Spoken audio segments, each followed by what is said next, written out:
Loving God, we thank you for the opportunity to meet again for another Sabbath, to take time away and spend time looking at prophecy together. We seek to know more of you and to be more like you. So please guide us today. In Jesus' name, amen. So my agenda for today is to sort of cover three topics. So I've kind of got three main things that I was thinking of looking at. I've called it time, reign, and war. So time is the section where I just want to make some remarks on my 1888 study that I did. And then reign is looking at our early reign messages and a little bit about Vespers. And then war. I want to do some analysis of the World Wars and Cold War period with you. So it's a fellowship, so we can be interactive. So I invite that. So you can unmute and talk or ask questions, and I'll try to give opportunities for that as well as we go through. So time, reign, and war. So see if we get time to cover all three, but there's no pressure to get through it all. So with regards to the 1888 study I did of the history of that period, I just wanted to make a correction. I had an issue when my notes got printed out. My printer was running out of ink by the time I got to the last pages. And so it didn't have the bit that told me I was entering a new year. So it wasn't clear, or I probably even said it wrong, that Ellen White died in 1914, but it's actually 1915. And also I didn't mention when I presented it that I had actually thought that could be a candidate for the death decree. So I had the time of trouble from 1914 through to 1919. And if Ellen White dies in 1915, there was a death there. So we could have marked a death potentially. So I didn't mention either of those properly. So that's a little correction. Another one is that when I pointed to the time prophecies that were given, so there was a 126 to the different years that we have on the line of the priests, and I said for 2019, Elder Tess had added a whole bunch of other, prophetic numbers to that one. I forgot to say that she did the same for 2014 and added other prophetic numbers to that. I don't know why I had forgotten that in that moment. But that's just a little thing I wanted to correct. And another thing I wish I had said is just to make it clearer that though that topic was about colonialism, we have to remember that there's like a nuanced way to look at that. So we understand from Vespers that the far left has this idea about American anti-imperialism, and that thinking is wrong. And I hope that what I said didn't sort of muddy the waters on that point. A.T. Jones's criticism that he gave was not so much about America intervening to liberate Cuba from Spain. It was more that exploitation that they were doing in overtaking other nations and not giving them the ability to govern themselves. So we know that the intervention is required to protect women, girls, and minorities around the world. So just making that point, and also that protecting human rights isn't imperialism, because human rights are universal. So there's just a few points I just wanted to mention as well, so that it wasn't taken to mean that I'm joining it with the far left's view of anti-imperialism at all. So where I ended up with that study and where I had gotten stuck was that I could see that 1898 and 1899 were really big years in that history. Everything seemed to escalate around those 2 years, and there was a whole heap of events that were all, incremental steps. And for me, it was hard for me to sort of say, when did I think that moment had arrived where they had filled their cup of sin, or whatever term we want to use. What would I say was the event?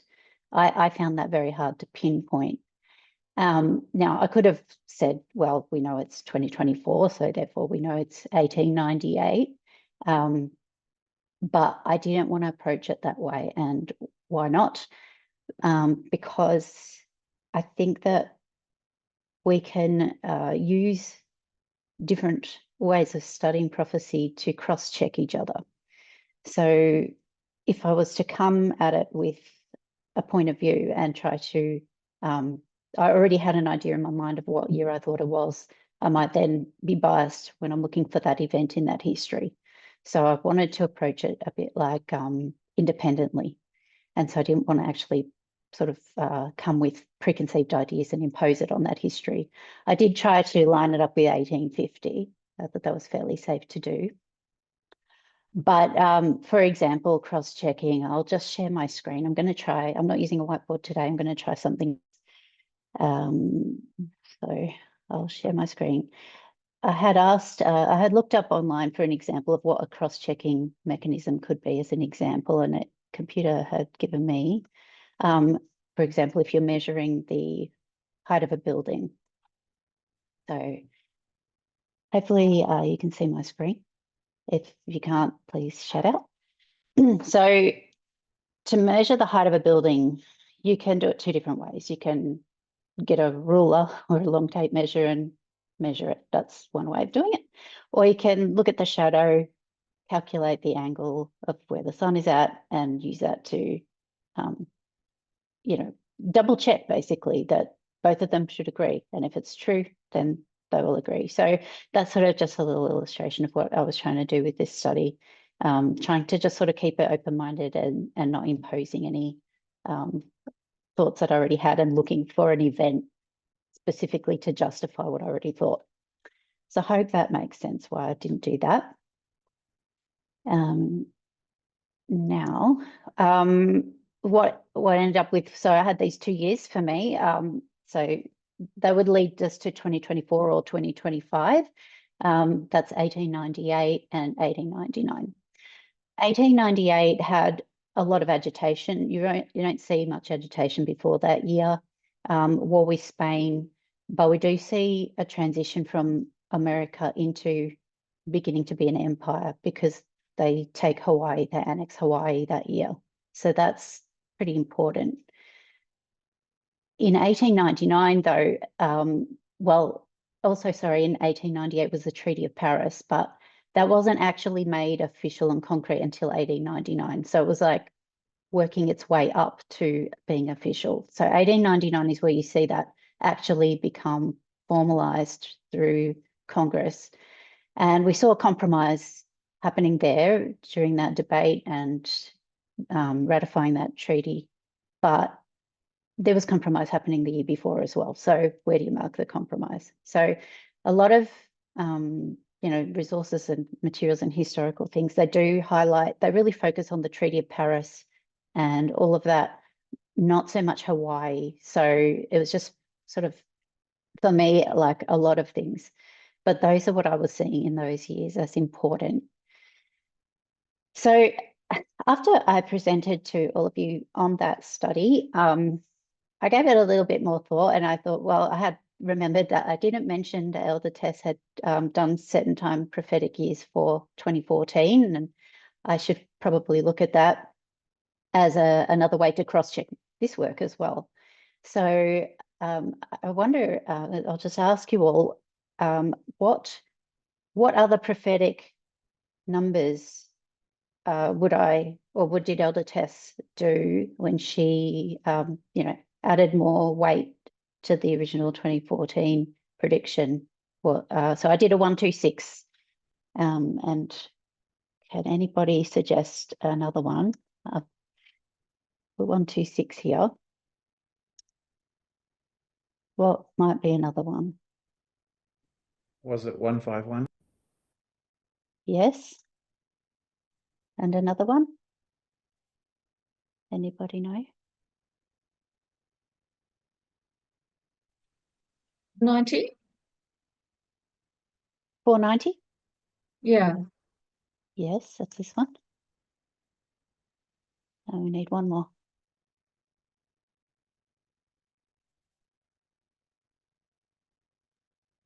I'm just guessing here, but is it 272? Is it?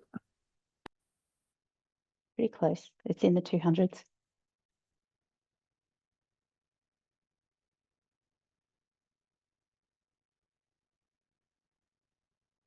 237 comes to my mind, but it might not be right. All right, I'll put this number here. Oops. Is that, 220. Okay. so ring a bell to anybody? Of course. Yeah, okay. So those are the numbers that she used for 2014. And so these are years that I thought, well, I've gone back 126, but I didn't do the other ones yet. So perhaps I'll have a look at that. So now I did this for both 2024 and 2025. And I'm an amateur. I can't do things to the standard of an angel. So what I'm going to share with you is not like anywhere near close to sort of the level where Elder Tess has done or Elder Pumming does. But I am a student, and students are supposed to do what their teachers have taught them. So I have tried to copy the same methodology and apply it now. So I have done this. When I went back into these histories, I didn't find anything about a midway. So the 2014 study took us back to a bunch of different midways. I didn't see anything about something being a midway of something, but I'm not sure if that's required because we're on a different line now. But I did find some interesting things. I didn't find much for 2025, but I did find some interesting things for 2024. I did look for both. So what I'll show you today is what I found for 2024 and see what you think. So the first one that I wanted to talk about, and the one that got my attention first, I guess, is this one here. So 220 takes us back to 1804. Now, this one may be something that someone knows what the event is. So don't have to look it up, but does anybody actually just know what happened this year, a big event?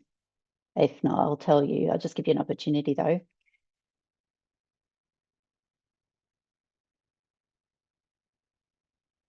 Okay. What happened that year is Napoleon was proclaimed emperor that year.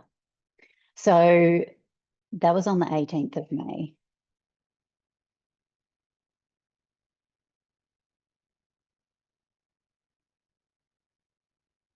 And that is in May. I'll put 18th of May. All right. When that happens, that marks a transition. That is going to be from the French Republic.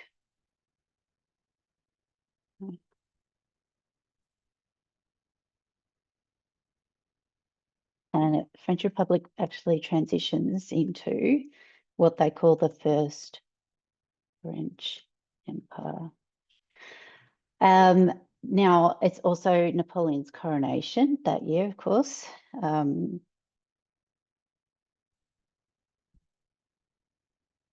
that was on the 2nd of December. All right. And when that happened, the Pope Pius VII made a journey from Rome to Paris. I think it happened at Notre Dame. The Pope was really uncomfortable about doing this, but he did do it because he thought it was politically expedient. It was very rare for the Pope to do that, travel to somewhere else like that, to do such a thing. So interesting what happened, but he thought it would be politically expedient because I guess he wanted to be on the good side of France, perhaps, or work with France, but it doesn't go well for the Pope. So it was not good for the Pope, actually, looking back in hindsight. So that's a little bit about that. When we might remember the story, but Napoleon grabs the crown and places it on his own head during that coronation. Wikipedia says the coronation was a transparently masterminded piece of modern propaganda. So that I thought that was interesting. And we understand as well that France is a symbol of the United States. We already know that. So that was interesting. So I'll just pause there if anybody wanted to make any comments on that or ask anything. I wasn't going to go into a lot of detail on the event. Easy for people to just look it up if they're interested in the details. Okay. 490. All right, so 490 takes us to 1534. Okay, so I look on the internet what happened in that year, and pretty major event happened that year. It was like one of the first things that comes up, the Act of Supremacy. What's that? Does anybody know what Act of Supremacy is? I'm going to put it down here as well, which country. So this was France. Act of Supremacy is in England.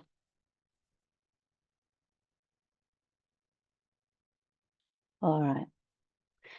And this was on the 3rd of November, so I'll put that note in there. 3rd of November. I'm not going to be able to give you any dates, sorry. All of these dates seem to be a bit different, so just so you now, I haven't sort of seen a bunch of November 9s or some other alternative. I've got just different dates, so I don't know about all of that, but okay, so Act of Supremacy. Wikipedia says it was one of the first major events of the English Reformation. It granted King Henry VIII of England and subsequent monarchs royal supremacy. The Act declared that the king was the only supreme head on earth of the Church of England. The wording of the Act made clear that Parliament was not granting the king the title, rather it was acknowledging an established fact. So the government is acknowledging what is already established, is that basically the monarch is the head of the church. We're just now acknowledging that. So this is a union of church and state, and this is a Protestant version of that. The reason this happened is King Henry was trying to secure his dynastic lineage. He wanted to divorce his current wife, who had not given birth to a male heir, and marry another woman. The Pope refused to grant an annulment of the first marriage for political reasons, largely because he has granted such things before. So this act was how the Church of England was established, and it put the king as the head of the church. So you've got king being the head of civil power and religious power. So it also, I see two things here. It's symbolic, right? Because not only is this like a church-state union, which is an unlawful union, unlawful marriage, but there's also a literal version of that happening at the same time, because this is about an unlawful remarriage as well, in the literal sense. And following that Act of Supremacy, we have the Oath of Supremacy, which was created where anyone who was taking public office or church office had to swear an oath to this right, or thing about the king being the head of the church and ultimate of both civil and religious. And there was the Treasons Act as well. So both of those followed pretty quickly after. Now, so it was treason if you didn't do this oath. Yeah, I'll read you a little bit of the oath. The king is the supreme governor of the realm and in all spiritual things as well as temporal. And there was more to the oath than that, but you had to swear that if you wanted to take public office or church office. This was punishable by death. And so it was quickly followed by several high-profile beheadings of people that, particularly Catholics, that wouldn't do this. And then it just spread into persecution against Catholics in the nation. So a turning point here for England. I'll just put it on this side that it becomes like a Protestant church state.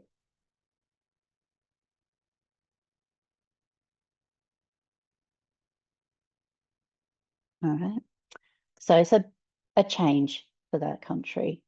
And we know all the violence that ensues after all of that, and it goes back and forward a bit. Any comments or questions on that one? Yeah, I just thought it was interesting that you said that was the persecution against the Catholics at that date. And you bring it forward to 2024, July 2024, when J.D. Vance was nominated, and his stand being what he's standing for, in that connection with the Catholics. Not sure what that means, but I just think it's interesting. Hmm. I guess if you were going to compare it and contrast it, you'd be saying you're looking for persecution. So who is being persecuted in your scenario now? Oh, I'm not actually thinking that at all. I'm just wondering Oh, that there's a connection there.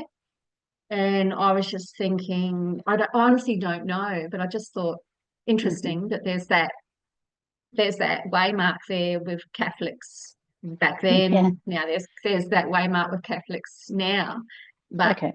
interesting that it's sort of like that was the end of them almost. This is sort of almost like, I don't know, is it the beginning? I don't know. Seeing a resurgence. Yeah, Catholic and Hmm. Catholic. Yeah, Hmm. yeah. Well, yeah, the Catholics are a pretty big part of history all through. So yes, I guess we are looking for definitely with persecution. I think there is persecution. It's just working out what that is and who that target of that is these days as well. But to me, the interesting point of that history is just it was the Protestants were doing the same thing that the Catholics had done. It becomes like an inquisition again. A.T. Jones says it's like it was just like the Inquisition. People secretly, all these secretly dobbing people in, and the fear in that history. So it just shows that, yeah, combining church and state, or culture and state as we look at it today, is not that can lead to persecution. And it's not an exclusively Catholic thing that only they can do. So yeah. It's almost like the dobbing in stuff now has got to do with abortion. And Oh, they're I even just saw an article suggesting this morning. boyfriends and husbands dobbing their partners. I saw the same thing just, I think, this morning, Brendan. You're right. It's an interesting parallel to make. But so that I think that's how we're kind of looking at persecution today, things like that. So yes. Any other comments before I go further? Which you don't have to comment. We can leave a lot of things till the end to discuss as well, so we don't slow down too much. So okay, this is 1873. So when I did my thing last time, I did mention this year because there was a panic of 1873. It was definitely an important year because it kicks off a lot of events, this economic crisis. But 1873, I thought might be something else that's more related to this topic, actually, this theme that I can see coming up here with emperors and church state and coronations and all of this. So, well, actually, another one that happened in 1873 is the League of Three Emperors.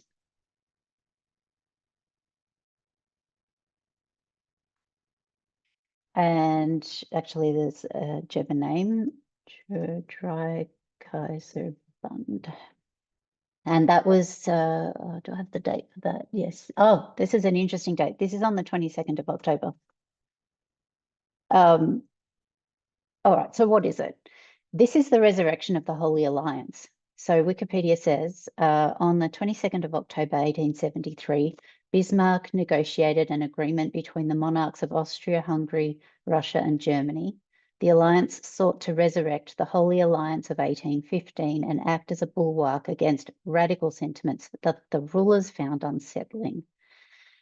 There's a book, also I referenced, Barricades and Borders by Robert Gildea, and the quote from that was, "The one principle on which all three courts could agree was hostility to the International, which is a Marxist association, and the defence of monarchy." So pretty well much what happens here is these three entities come together, but there's only one principle that they can all agree. They disagree on pretty much everything else.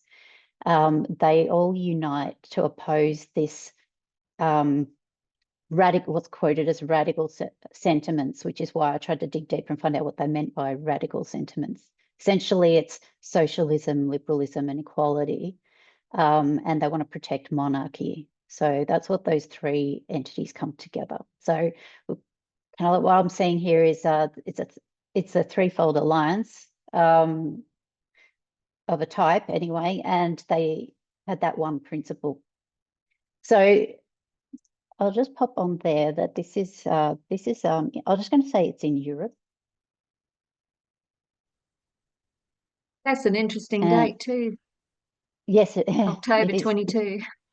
Yes, yes. That was like in 1844, we have a line that says that that's the Sunday law too, don't we? October 22. I'm sorry, Yes. my mind's just going crazy. That's okay. I think Just we have said trying that. to connect. All right. So the Holy Alliance was broken. It was old. It had been in the past. It had broken down, and then it's restored. And the original Holy Alliance as well, I've got another quote. So looking at the original one, it was formed to instill the divine right of kings and Christian values in European political life. Ostensibly, the alliance was formed to instill the divine right of kings and Christian. Oh, I've repeated the same thing twice. Yep. So I thought that was interesting as well. See a transition happen there. And then the one that I already have done is 1898.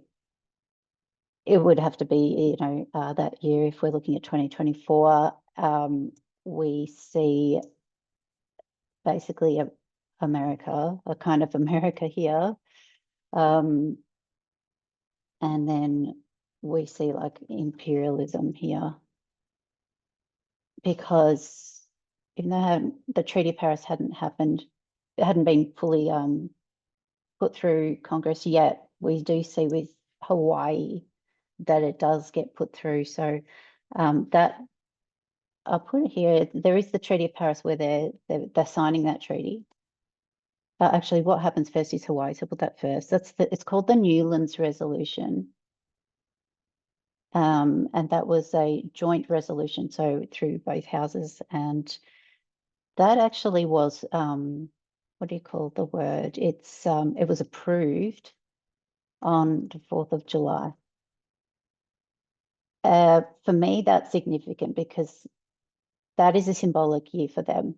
The irony of approving such a thing on the 4th of July, I don't know how I don't see that. Like when I read all the resources, nobody seems to be saying how ironic that is.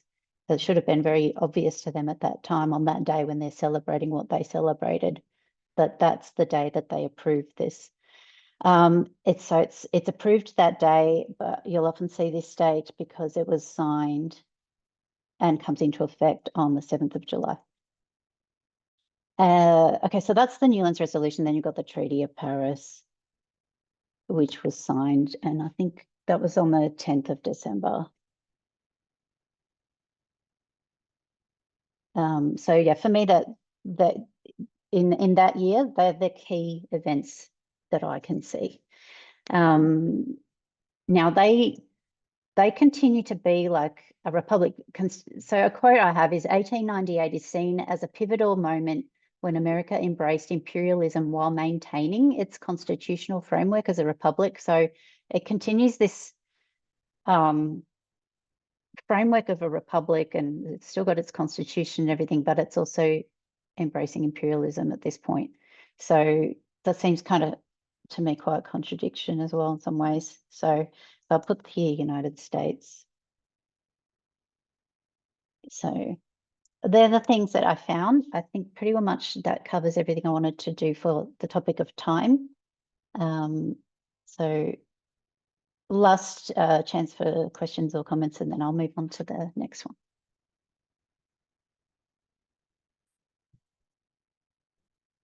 And of course, you can make questions and comments at the end.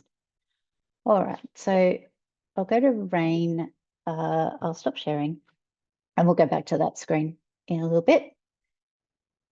All right, so change topic altogether now. Rain. So we need to walk in the light of the midnight cry. For how long?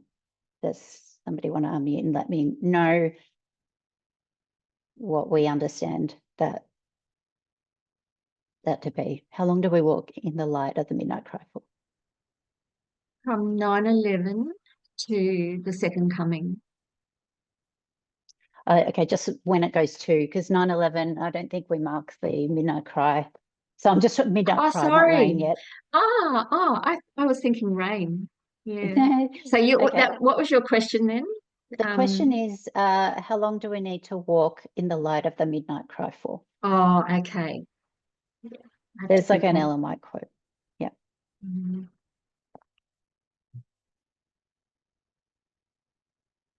We walk all the way to the end, the second coming of Christ. Yeah. Thank you, Molly. All right. So Elder Tessa's message is important. Absolutely. And so I went back to review. We were encouraged to go back and review Elder Tessa. I probably already do that, but I think I put double effort in to do. So I went back and looked at Pyrrhus, the World Wars, the 6th to the 7th Kingdom, and all of Vespers. So I have been spending quite a bit of time going over that and refreshing my mind.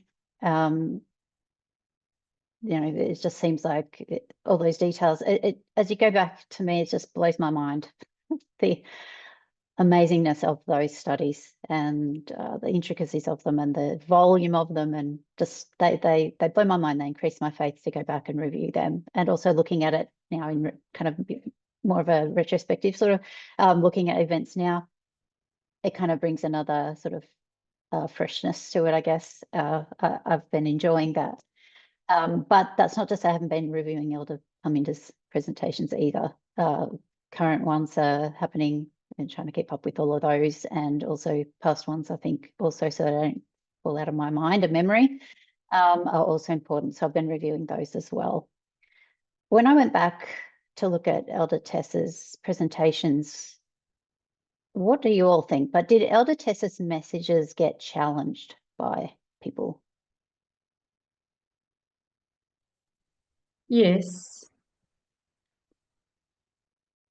Mm. How do we know that, by the way? Well, how do you know that, Marie? I think she used to bring it into her presentations a little bit. She'd talk about Mm. it. She would show on the line it's happening sometimes, things like that. Yeah, I agree. She did mention it. She would often say that, and how do you think that affected her message? Or anyone can answer. And Marie, you're welcome to come back on. But what was the result of her message getting challenged? I don't think it actually was a bad thing. I think that anyone that was genuine would only check it out even more if they Mm. had any doubts from any other criticism. I think it just Yeah, tends to divide people up. sure. So looking at it from like a motivation point of view, suggesting that often people challenged it with proper and maybe honest-hearted questions, that kind of thing. Were there people that challenged it with the wrong spirit? I think that a lot of those people that she talked about that were challenging it did have a wrong spirit. But I think that I think it was probably a good thing for the message, because those that are genuine, if it brought about any doubt in their mind or even just motivation to go back and review, check it out more thoroughly, whatever, it's actually a good thing, because it weeds out those that actually are not genuine. So I thought. Okay. So I think what I've been able to sort of like hear is that sometimes people did approach it with a wrong spirit and challenge from that point of view, but often there was conversations going on. She would be chatting with people, having conversations, and then out of that, she would then bring something into the next meeting she held and tell all of us the outcome of that conversation. So anybody else want to say anything about that? I think there's something else, another point to be made about the benefit of that challenging, that, those discussions that Elder Tess was having with people. Not just helping the people, but helping what? Yeah.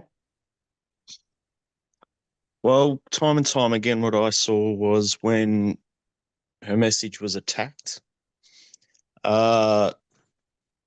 she would investigate the attack, and what would end up happening, it was actually reinforce her existing message, and the attack ended up reinforce. Once she investigated the attack message, that would actually reinforce Elder Tessa's message as well, once investigated. Like Mother Angelica, as an example. Yep.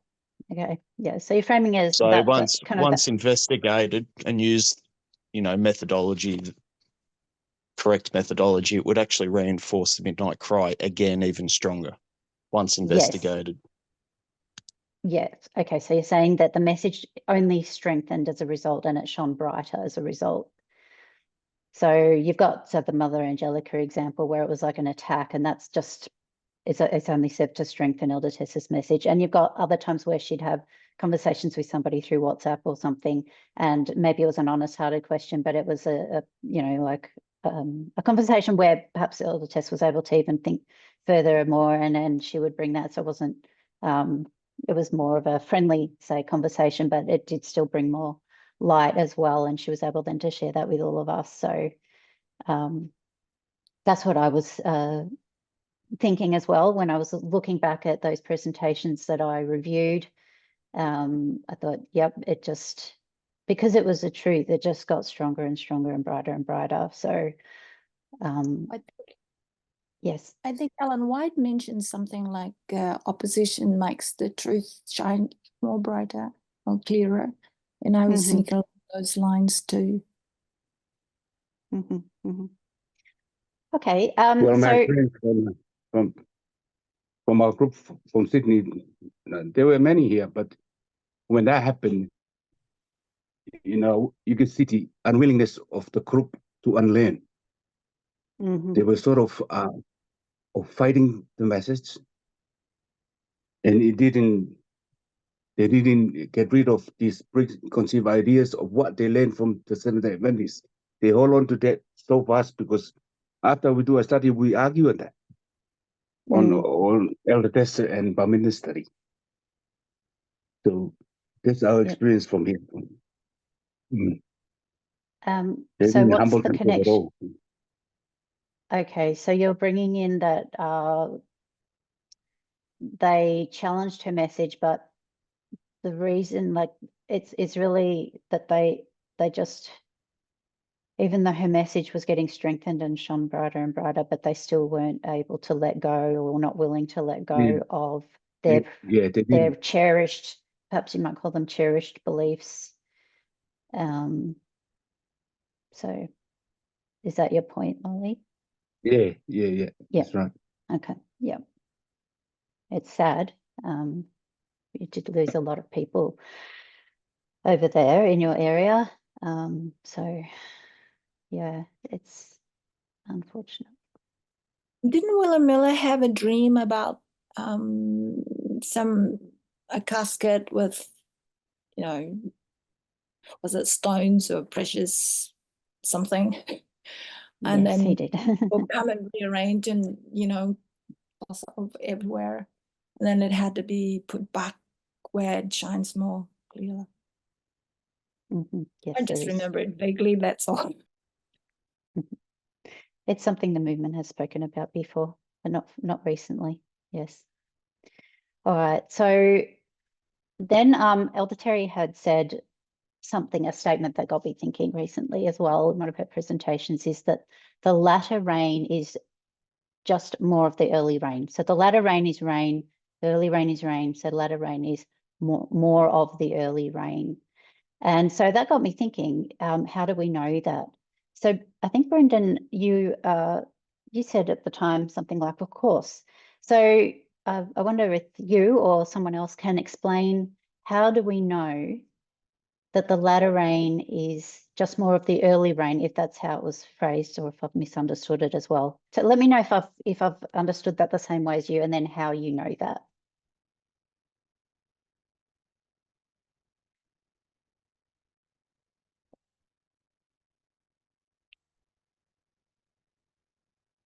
Does anybody? I'll have a go if Brendan's not able. Sure. So you do have in each dispensation, you have Boston, you have Concord, you have Exeter. So you have those sectioned all the way to the second Advent. So you know that there's an increase just from looking at those different sections all the way, waymarks. That's just Okay. one. That was just one idea. It is one idea, but I think when Elder Terry said that, I didn't see that as telling us that the same pattern that happens in every dispensation is going to happen in the latter rain. I felt that it was more to do with a certain dispensation, the early rain dispensation. There's something about that in particular. So maybe I can see Brendan's unmuted now. Is there something you'd like to help us with there, Brendan? Beyond it being logical in my mind, evidence, if I was to suggest something, well, the history of the first Advent was the history of the early rain in its entirety. The history of the second Advent, or the present history, is the history of the latter rain. So the latter rain, presently, the latter rain is comprised of two parts, early rain and latter rain. Okay. What do we normally do? Yeah, go, Lynn. Sorry, I was just going to say a thought that I had is the agricultural model, when you follow that through, sort of implies you've got like the early rain is like some rain, but not too much, and then it increases. So that kind of gives you a sense that it's actually the same rain, there's just more of it in that agricultural model. Okay, so what you've done is you've used parable methodology and you're looking at rain, literal rain, right? If the rain is a light rain or the rain is a heavy rain in nature, it's the same water that the rain is consisted of. Is that what you've done? I guess you could look at it from that perspective. I was more looking at it as to how we applied it when we put the agricultural model on the line. I mean, it is still using parable methodology, but when we draw it, when we talk about it, it's always in the context of, you have a sprinkling, if you like, for want of a better word, and then you have more of the downpour because that's going to actually ripen up. So, yeah, so I'm thinking of it more, I mean, it is still what you said, though. But for me, I was thinking of it a little bit more like how we explained or applied the agricultural model on the line. Sure. I guess my question is, how do you know it's not different? You could put it on a line, but how do you know that what comes in the latter rain, how do you know it's not different? What would, you can put it on a line, but that doesn't tell you it's not a little bit different later. So, yeah. Molly? When I was reviewing the Pamina's study of the binding off, it was the same message. It's just the introduction in the body and the conclusion. It was the same message. It's just repeat and enlarge. That's interesting. Yes, I'm going to talk about that actually today as well. I think so. That's good. All right, so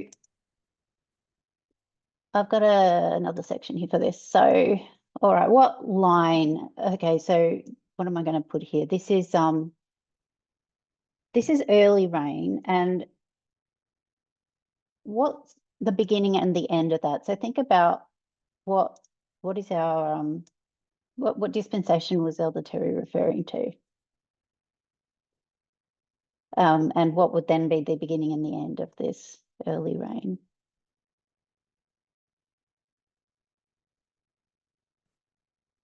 So is this the line? Are we talking about the line of the priest, or are we talking about the line of the 144,000 to start with? 144,000, aren't we? So you'd be looking from 2001 through to the Sunday Law. Okay. I agree. All right, so if the latter rain is more of the early rain, what happened during the early rain? Let's say, who were the messengers during the early rain? You had Elder Parminder. Sorry, you had Elder Jeff Pitcher, but you also had the 2520 that Elder Parminder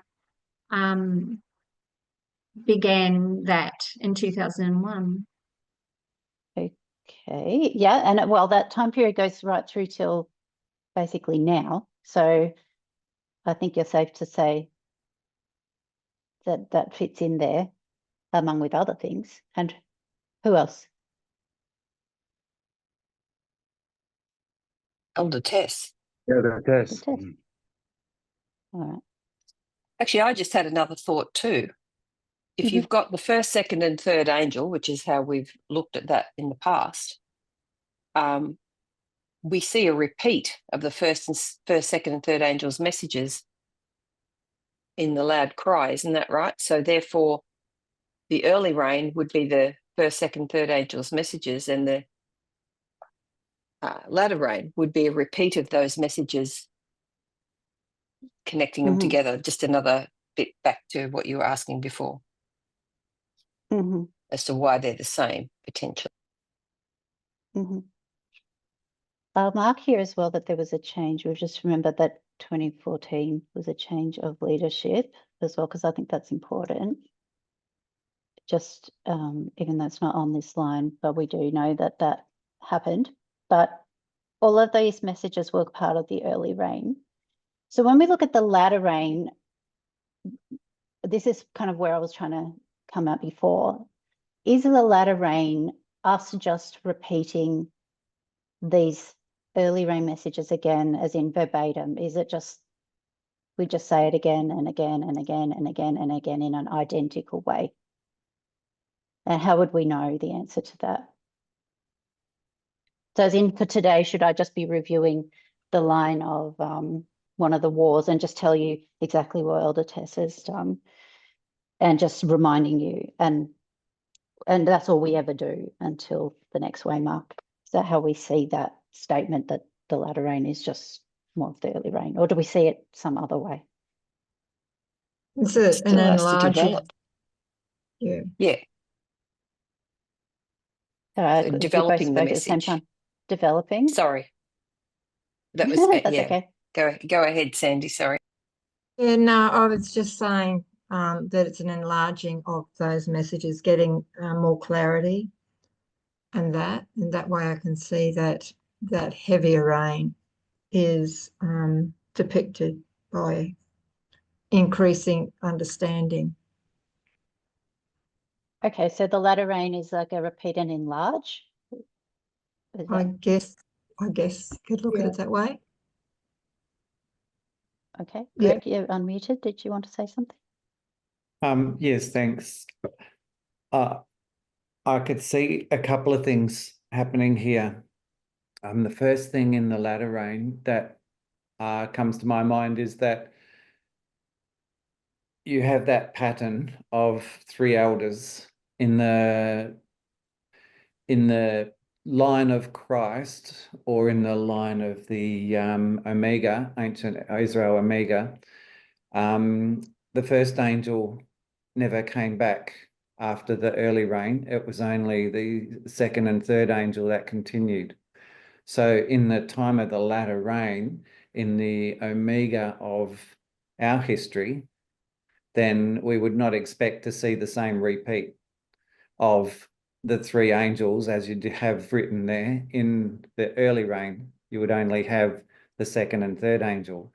Even though the first angel's message is continued and repeated, you only have the two angels, not the three angels, in the latter rain. The second thing is that comes to mind is Pentecost.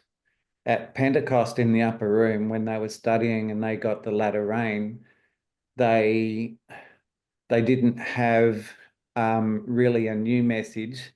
They expanded on and understood the messages that they had already been given. So they were the Okay. thoughts that. Okay. Yeah. Can I say something? I just want believe to. it- I just want. Wait. Hold on a sec. Just. I think Greg, like my brain is just taking a while to absorb what you said about there's only two kind of in the latter rain, and then there was one, like the first one didn't continue through. I think I got a little lost on that one, but if you're gonna do that, because we didn't have, say, elder tests like before 2014 as well. So I don't know. I don't know how you've kind of done that, or whether I've Did you missed understand what something. I meant? I think let me repeat what I think you said. So Elder Jeff, there was a change of leadership in 2014. So in the latter end of that dispensation of the priests, we don't see Elder Jeff leading anymore. Is that what you said? So therefore you're applying that to the line of the 144,000? Yes, in the latter rain, you really only have the second angel and the third angel's message, but the second angel empowers the third angel's message, and some people call it the fourth angel, but really it's just the second angel empowering the message even more. Okay. But the first angel is not there. It literally, Right. it's not, it is there in message, but not there in person. Okay, right. The message is okay, good. I think that's where because his message, I think still, I don't think then you're not saying that Elder Jeff's message is not carrying through. You're just saying that him as a person is no longer here after Sunday law, after the 2014. I think that's what you said. Sorry, Molly? No, he's just corrected now. Yeah, saying Okay. that. Yeah. Okay. No problem. I just wanted to say to what Greg said about the Pentecost, that to your question earlier about how do we know that it increases, I guess that's a really good parable Mhm. where you've got the breathing, and then you've got the sprinkling, Mhm. and then you've got the full outpouring. Yes. All right. So parable methodology. So what basically just so we've looked at literal rain. You can use that, right? Literal rain will show you that sure there's more rain, but essentially the water is the same, right? So you've got that. That's one parable, but that's not the only one we have. What we also have is line upon line, and people have been bringing up, let's say, the sprinkling, and then you've got the outpouring, like at Pentecost. Maybe I'll just put Pentecost as another example you could look at, and you can compare Pentecost with the sprinkling, and what did those messages look like? Were they just repeating the same things, or were they now looking at things differently and understand? Because we know that they started to now start to understand the nature of the kingdom, and so it's not like it's exactly the same. It's the same, but it's not the same. And when I say it's the same but it's not the same, what am I saying? I'm saying compare and contrast, I think, when I say that. So yes, there's a compare, but there's also contrast as well. And I think that when this concept was brought up, that was obviously acknowledged as well as part of that. The emphasis was that we need to really know our early rain, because if we don't, we won't understand the latter rain. So the importance of review, I think, was the point. And especially we understand, the emphasis of that, the midnight cry going through to the second advent, key things as well. So we had the sprinkling of Pentecost. Somebody had also said the first advent and the second advent. Yeah, that's what I was saying. Everything you're saying now yes. is sort of a summary of what I was saying before. Like Yep. You've got the history of the first advent is made up. That's labelled the early rain in its entirety, broken up into two parts, the early rain and the latter rain, which is what everyone's been talking about. Fast forward to now, it's the latter rain, hence it's all the one rain in the latter rain. It's all the one basic message broken up into two parts, whereby it's the same rain, it's just more of it in the latter rain. Can I add That's something? sort of, Sorry. Yep. I was just thinking of the agricultural line, and if I have this right, if I remember this right, in the latter rain period, the fruit is maturing. So the fruit's already there. It's already established. And I think well established, and then it's just maturing it. So does that sort of feed into that at all? It kind of does. It doesn't answer. I think that if my question was, how do we know that what's the early rain actually? Like, is it us just repeating things without, there's no change. It's identical. Like I would just present to you Acts 27 as it was presented in 2018, and it just looks the same. Like, is that what latter rain is? That's the question. In terms of what you're saying about the ripening of the fruit, I think we understand that that's part of that parable, that the early rain did its, it was there during that stage when we could see the fruit and all that, but the latter rain being what it is, it then brings that fruit to its fullness. I don't think it answers the question I had, but it's a true statement and part of that parable. Catherine, yes, you go, Sandy. Okay, cue up. No, it wasn't me. Oh, It was Marie, me, but no, it was me, Lynn. okay, yeah, But that's both of you. okay. And, Just you okay, can we've go got two first, people. Marie, if So you want. That's fine. Marie can go first, and then Lynn. Okay. Okay. Yeah, I just back to Pentecost, that history. When with your question, is the latter rain the same as the early rain? The disciples did not understand the parables until they were breathed upon by Christ, and then then the latter rain was able to build on that. But until they understood those parables, that just couldn't happen.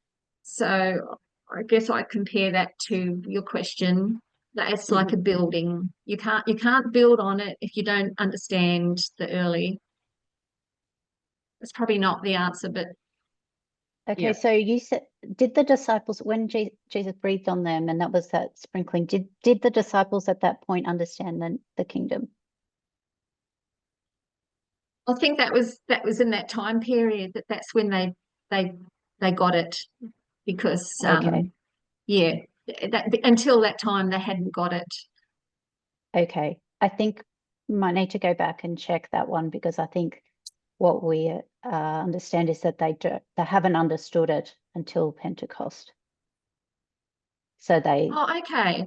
All Yeah, right. I was thinking Pentecost was more when they gave the message to the Gentiles, but I was thinking the early rain was more when, say, like on the road to Damascus, when Christ appeared and he enlightened, I forget who it was, that it actually was him that died on the cross, and the penny just started to drop. That was my understanding of that time. Okay. Is anybody else here able to confirm when the disciples understood the nature of the kingdom? It's at Pentecost, in my understanding. Is anybody else see it differently or the same? I think Elder Tess study confirmed what Ella White says, that at Pentecost they understand parables. Okay. So they had the parables, but they couldn't understand them. But at Pentecost, that's when they could understand them. That's right. Okay. Can I Josephine. contribute something? I think. Oh, wait a second. You have to join the queue, Josephine. Hold on. Lynn, next. oh yeah, sorry, Lynn. That's fine. No, I was just going to say that there was a study Elder Parminda did a little while back talking about angels and teachers, And we're not all angels, but we're all supposed to be teachers, and we're supposed to be teaching the message that the angels gave. Just like the disciples didn't have new messages, they were teaching the message that Christ gave. So in teaching those messages, though, I don't think there's anything wrong with moving along as time progresses and you're connecting things that you've learned from the angels, if you like. And also, just to clarify as well, in regards to my earlier comment about the three angels' messages, I was referring to their messages, not the literal angels necessarily carrying over, because I think what's most important, at least this is my thought recently, isn't the person who is the angel, it's actually the message that identifies the angel. So, you know, so Revelation 18 is a repeat of the three angels' messages, all of them. So it's actually connecting and expanding and basically leading to, that's the latter rain and the loud cry, I guess, swelling. That's as I understand it. So that's kind of connecting, that it's more of the same, but in greater quantity, maybe in more depth, more understanding, the fruits becoming obviously ready for harvest. So it's a maturing of the message. Yeah, okay, that's fine. I think the point about whether it's the message or the angel, the person themselves, I'll leave that point for now, because we would have to explore some parables that would show us that, apart from we understand Elder Jeff, but that's the first angel. We do see parables that with the first angel, with the second and third angel, we would have to explore other parables that would prove that point. So I won't probably go. I'm not prepared for that conversation, but sorry, I wasn't meaning to get into that conversation. My point was more to do with, it's not a repeat of the people turning up after the Sunday law. It's a repeat of the messages. So what you're having, it's the important thing is the messages. So I wasn't meaning to get into the debate you're talking about. No, that's okay. More to do with talking about the fact that it's the messages that are expanded upon. So it's more support for the fact that it's the same messages or built on the same thing that's just now growing bigger, more information, more connection, more understanding, bringing fruit to harvest. That's more what I was meaning. Sorry. Yeah, appreciate that. Okay, Josephine. And then we'll stop after this question and then I'll move on, I think, so we can keep going. Go ahead, Josephine. I'll go back to the time of Christ. After he died, he went for his inauguration, so to speak, and he came back for 40 days he spent with them. Pentecost means 50 days. So when he went back, there's a period of 10 days, if my memory serves me correct, 10 days between the time when Christ went back and the time when they had the Pentecost. It's during that time period that the disciples, they also spent it in the upper room, studying, expanding, and I think that's the time when they can make all the connections and expand their understanding. The depth that they had at the time was far more than they ever had before.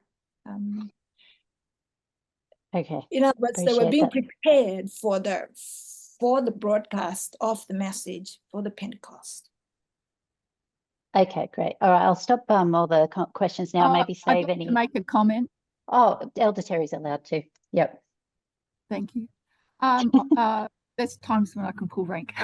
Just a quick comment. If there are three upper rooms, one just prior to the cross, one just after the cross, and the one at Pentecost, we bring those three histories together. The disciples understood the kingdom at foot washing. 12 of them, all 12 of them understood the kingdom. Only 11 of them signed up for it. One of them didn't like what they were seeing. So we have to bring those three histories together to have a full understanding of the upper room experience and the outpouring. Let me just grab that before you go, I'm just going to grab that. So upper room, I just want to catch what those three were. so you had the foot washing, and they understood, all understood. And then the one after, straight after the cross, was the sprinkling. Ellen White calls that the sprinkling, when he breathed on them. Okay. And they understood it at the time? That's an understanding as well? We bring the three together. Okay, all right. And then you've got Pentecost. Okay, and then we've got actual Pentecost there. All right. The three together gives an explanation of the latter rain in our time. Okay. As well as other things, as well as organisation. Okay. All right. Any other things you wanted to point out there? No, that's all. You can move on now. Okay, no, that's great. All right, I'll move on. All right. That is very interesting. All right. So where was I going to go? Oh, I was just going to mention a couple of things that Elder Jeff had said, just sort of things in the Time of the End magazine that I thought were interesting in terms of just looking at how that flowed through, even though we don't have him with us now, but some of the connections that seem to relate to like what we've understood later with the later messages as well. So here's a quote from the Time of the End magazine that I thought was interesting, just as an example. Well, first of all, we know there's the Ula and the Hidekel, which is expressed one way in the Time of the End magazine, and then it's expressed a bit differently in later messages, like two streams. We understand that it's two streams of information. And then there was this quote here: underlying the hunger for temporal power, we also find three conflicting spiritual and philosophical perspectives. The King of the North will also defeat three powers as it returns to the position of dominance, which it lost in 1798. The three obstacles which the modern papacy will remove, so we understand that thinking on that has changed, will be accomplished on the battlefield of spiritual warfare, as opposed to literal warfare. The fight will rage in the realm of ideologies and doctrines. So that's how he expressed it in his paper in the early work in 1996. And we have since come to sort of think of things in terms of information warfare, ideologies, as things we talk about today. So just sort of using the opportunity to sort of see how you can see that thread flowing through, even though that was very early work, and you know, there's been a lot of sort of progression in our understanding. There's a lot there that it connects, and it sort of it's just perhaps using different language, but it still carries through. So all right, so I'll shift now into another subject that actually I think Molly brought up earlier, this idea about an essay. So what do we say about the first paragraph of an essay? Excuse me, Katherine, before you continue, I'll just remind you about the time, if we can aim to be finished by either 20 past, thereabouts. Thank you, though. And so sorry to interrupt. 15 or 20 past. I thought I had till half past. All right. No, that's okay. Just thought I'd mention that. Thank you. Okay. All right. We'll have to do this bit quickly then. Maybe I won't ask and we won't have conversation. I'll just tell you what he said earlier. Anyway, the first paragraph of an essay is what summarizes the topic for that essay. And even within a paragraph, we understand that the first sentence is the lead sentence, and that's often what you would go to work out what the subject matter will be. So what do we think of the first recording from the Vespers series? Does anybody remember the title of that first recording of Vespers?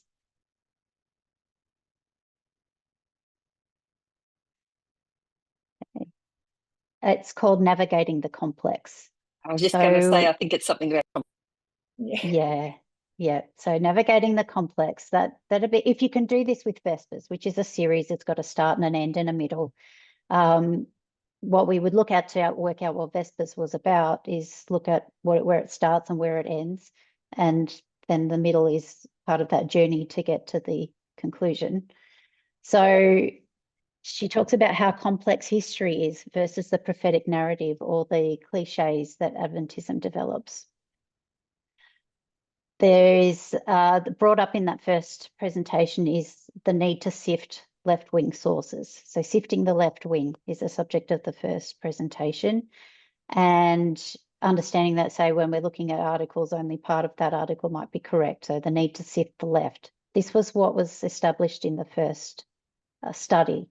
If you're going to say that, that would be basically your introductory paragraph, if you want to use that comparison with that parable of an essay. So that could be what sets the scene for the whole series. And so what do we say then with an essay for the last paragraph? We say that that usually repeats what the first paragraph said. It's a conclusion. It might add some more detail based on the body, but it repeats that introduction again and describes the main takeaway points. So you could go to the end, the last study, and work out what has all this been about. So we know with the Vespers series, the elder test student know it was going to end abruptly when it did. But we do have a beginning and an end, and she did give a summary at the end of it as well. So I'm treating it like it is the last one that we had. So does anybody know what the last one was called?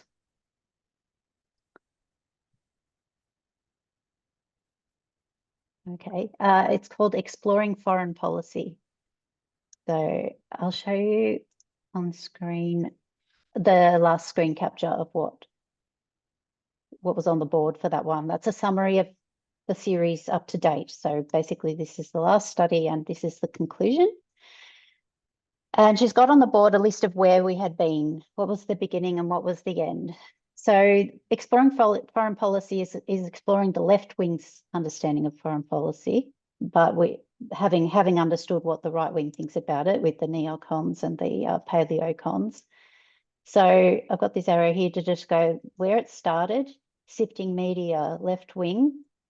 And at the end, you see here, we've got the beginning and the end, the introduction and the conclusion are the same. How we sift media in the true stream.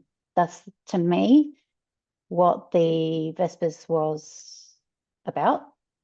And you see here as well, grey zone, that's left wing, and grey zone here as well. So you've got almost like a chiasm structure there. And this would be your introduction,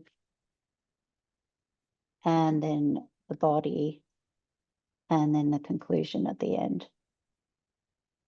Now, one more thing before we close up. That first episode, I can't call it that, the first recording of Vespers, was that really the first Vespers? It was the third, I think. I think it was two or three before that. All right, yeah, and why do we not have them recorded? Like,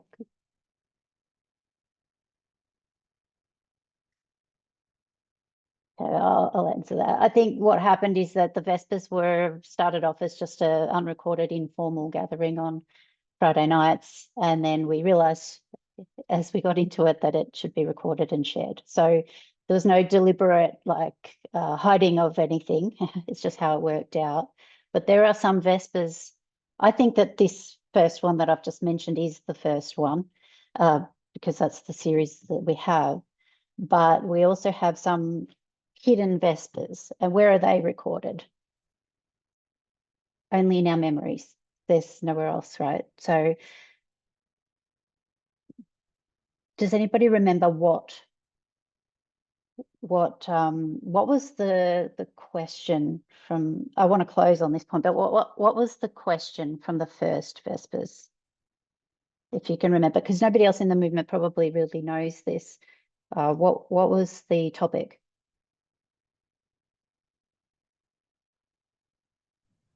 We're given a scenario. Navigating the complex. No, before that. How we went from the right to the left? No. Political It was 18.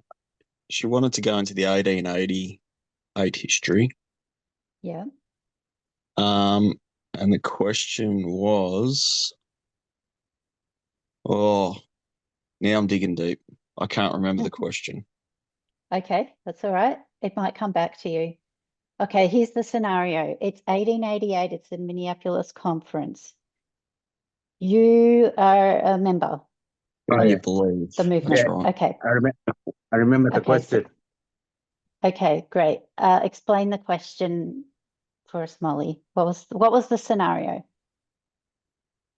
I think they misunderstand something, and who do you ask? Okay. You know, All right, maybe Brendan, And- can you explain to us what is the scenario that we were given?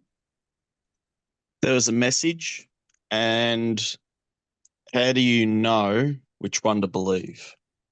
Okay, Yeah, that's right. so you're a member, you go to the conference, you hear you hear Jones and Wagner, you hear Butler, and you're there, and it's all happening, and you need to work out what the truth is. What do you do?